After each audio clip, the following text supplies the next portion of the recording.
Это актуальное интервью в студии. Петр Васильев. Здравствуйте. В предпраздничные дни актуальным становится вопрос безопасности при проведении новогодних утренников в школах и детских дошкольных учреждениях, в местах большого скопления людей, торговых центрах и точках общепита.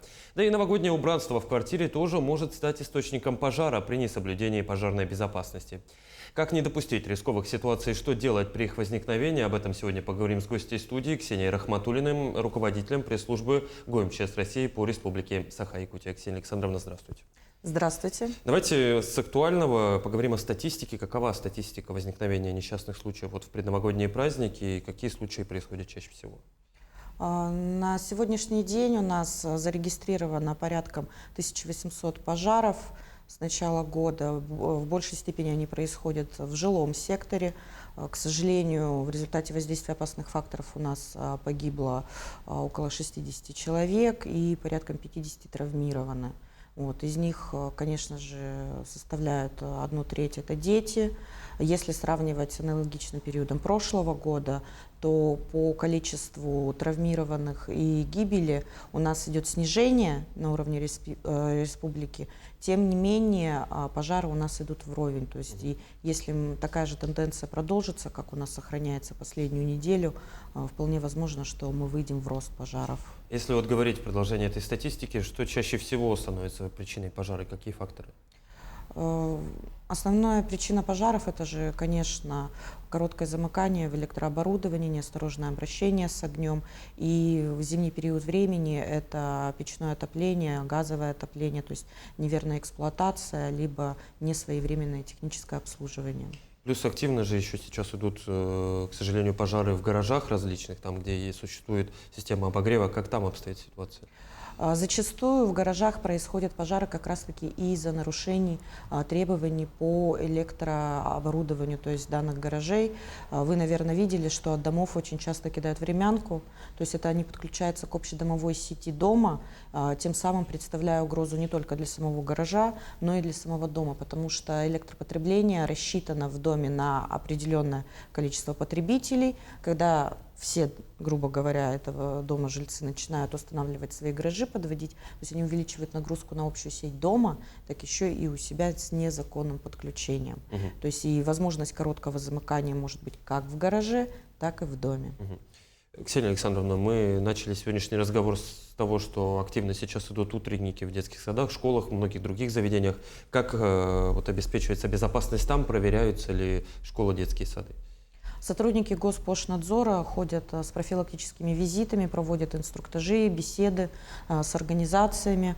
На крупных каких-то объектах, например, как в Якутске, это Саха-цирк, да, где организовываются массовые мероприятия, будут выставляться посты пожарной безопасности в период всех новогодних праздников.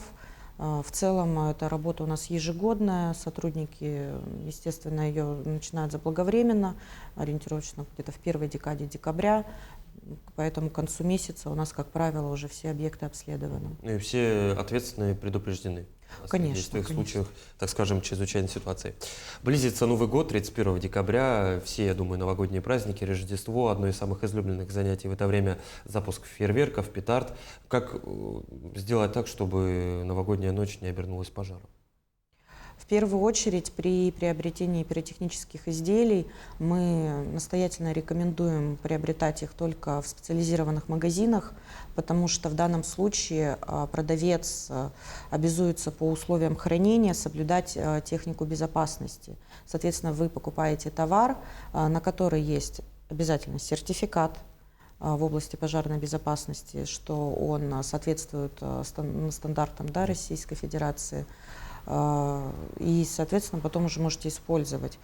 Многие покупают, видели, наверное, точки на улице стоят, в автобусах. Мы не можем гарантировать качество данной продукции, поскольку неизвестно их хранение. То есть при частом переносе с холода в тепло, если снег, то есть это может подтаять, то есть порох может просыреть, отсыреть. И когда человек хочет воспользоваться, да, этим пиротехническим изделием, он его поджигает. И, кстати, это очень частый случай как раз-таки травматизма. Он не начинает сразу сработать. Человек подходит, например, берет в руки, что делать категорически нельзя, и он начинает срабатывать. То есть он у него прямо в руках, так Может начинает. большая степень вообще всего травматизма при использовании пиротехнических изделий, это как раз-таки, когда они находились в руках. Мгм. Ну, насколько я понимаю, люди еще не совсем правильно уже непосредственно поджигают эти самые фейерверки. Есть случаи, когда прилетает и в балконы, и в частные дворы. Есть ли какие-то правила вот именно запуска фейерверка? Конечно, правила есть. Органами муниципалитета в Якутске, в каждом районе, то есть определены специализированные площадки, где пиротехнические изделия разрешено запускать.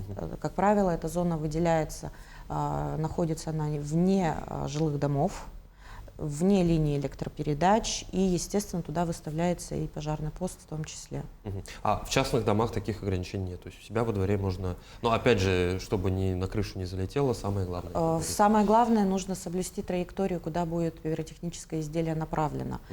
Везде всегда прописывается инструкция использования в каждом пиротехническом изделии, то есть по его установке, по площадке, поэтому нужно внимательно читать, на каком метраже нужно соблюсти, то есть на каком расстоянии человеку нужно отойти, под какой градус поставить. Есть, допустим, батареи такие, да, коробкой, которые ставятся. Вот. Там строгое ограничение идет именно по расстоянию до жилых домов, потому что траектория срабатывания, да, данного пиротехнического изделия, она идет прямая. То есть есть одинарные, которые длинные запускаются, то есть они запускаются под углом тоже, они тоже не ставятся прямо. Ну, то есть необходимо соблюсти именно инструкцию, которая вот указана в каждом пиротехническом изделии. Так, в общем, читаем инструкции, соблюдаем расстояние от жилых домов, не берем в руки в случае чего. Ксения Александровна, а что делать с петардами? Вот в моем детстве, допустим, и юности очень любили школьники развлекаться с петардами. Там эти корсары все и под кастрюлю, и в школу приносили. Как сейчас с ними дела вообще? Насколько это актуальное пиротехническое изделие? К счастью, законодатель у нас установил, что пиротехнические изделия не могут покупать подростки. Вот, поэтому в магазине как раз-таки спрашивают тоже паспорт в том числе, то есть вы не можете приобрести, лица, не достигшие 16-летнего возраста, не могут приобретать пиротехнические изделия. Дела обстоят, к сожалению, не очень радужно. Как вы знаете, у нас в субботу произошел пожар в Ленском районе. Предположительной причиной является как раз-таки использование малого пиротехнического изделия. В клубе? В клубе, да. Да, в клубе, действительно, к счастью, никто не пострадал. То есть администрация объекта быстро сориентировалась, вывела. Но по социальным сетям ходит очень много видео, где, к сожалению, уже видно, что идут очаги пламени, горит огонь, а люди продолжают танцевать, веселиться, снимать видео. Что делать категорически, естественно, нельзя. И вот у нас, к сожалению, в стране есть печальные случаи трагических последствий пожаров. Хромая лошадь. Хромая лошадь, да, я думаю, она у всех на слуху, то есть более 150 человек погибло, поэтому к таким моментам нужно отнестись очень внимательно. И мы настоятельно организациям рекомендуем не использовать даже есть пиротехнические изделия, которые можно использовать в рамках шоу-программы. Это вот какие-то искры, которые из палки выходят, Да, насколько я понимаю, да? Есть, их часто используют на свадьбах, то есть устанавливают. На концертах. На концертах. Но при их использовании тоже есть большой перечень ограничений, в том числе начиная от лица ответственного, который будет стоять и находиться, смотреть за этим действием. У него с собой огнетушитель, пожарное одеяло должно быть, то есть в случае чего, чтобы он его накрыл. И, естественно, это делается в той доступности, чтобы люди вышли на пути эвакуации. Еще одно излюбленное пиротехническое, насколько я понимаю, изделие — бенгальские огни. Более доступные, понимаю, что они тоже сертифицированы. У меня есть история из личного. С прошлого года у нас были во время применения бенгальских огней сожжены и скатерти, и мой собственный ноготь. Как им правильно пользоваться? Правильно им пользоваться на улице. На улице. В помещении дома не зажигаем. В помещении дома не зажигаем, да, у меня тоже есть такая же история. К сожалению, мой папа не посмотрел на инструкцию, зажег бенгальский огонь, а он был предназначен только для уличного использования. В итоге у нас полночи мы выветривали квартиру от дыма от этого бенгальского огня. Все, тогда вся пиротехника только и исключительно на улице. Все же в доме остаются важные атрибуты Нового года. Это гирлянды, все сейчас активно украшают. Как правильно эксплуатировать, как не допустить того, чтобы случилось непредвиденное? Кто сейчас украшает гирлянды, в первую очередь нужно помнить, что они бывают двух видов, то есть это внутри помещения мы украшаем и наружные, которые вот многие дома украшают, деревья, там какие-то композиции, да, у себя на участке. Все эти товары подлежат обязательной сертификации. То есть при покупке гирлянды у вас либо на коробке будет уже изображен сертификат, либо вы в магазине попросите продавца-консультанта, чтобы вам предоставили сертификат пожарной безопасности на данный вид товара. Это ваше право. То есть вам обязан консультант предоставить данный документ. Воздержитесь от покупки изделий, где консультант не может сориентироваться и предоставить вам сертификат, поскольку мы не можем гарантировать безопасность данного изделия.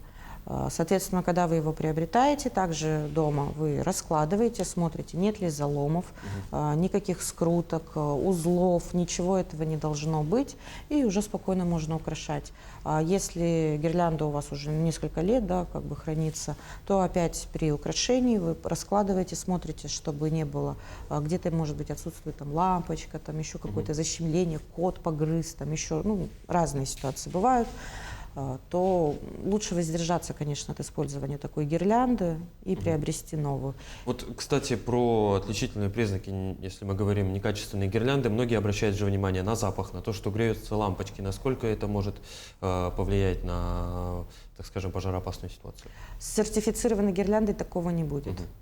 То есть самое главное — сертификат. Самое главное — сертификат, потому что в области стандартизации, да, все товары, которые у нас поставляются в Россию, это как бы через таможенный союз в том числе, то есть документально, они должны соответствовать ГОСТам и стандартам Российской Федерации.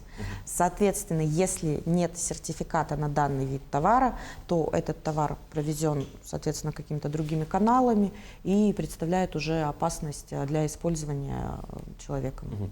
Ксения Александровна, спрошу главное. Случилось, допустим, то, что случилось. Загорелась дома елка. Как правильно реагировать, чтобы не случилось распространение пожара? Потому что все-таки горящий пластик — это горящий пластик. Если загорелась елка, то есть один тоже из частых случаев, в прошлом году мы ставили эксперимент, то есть как горит пластиковая елка, как горит живая елка. В пластиковой елке самая большая опасность представляет сколько не термическая температура, а токсичные продукты горения, которые выделяются. У нас случай был в начале этого года, то есть предыдущие новогодние праздники, сгорела только елка в квартире, а полностью вся квартира была закопчена. Соответственно, вот эти продукты горения, они представляют самую главную опасность. То есть избегаем продуктов горения, правильно? Избегаем, да. То есть в любом случае вы в первую очередь звоните в пожарную охрану.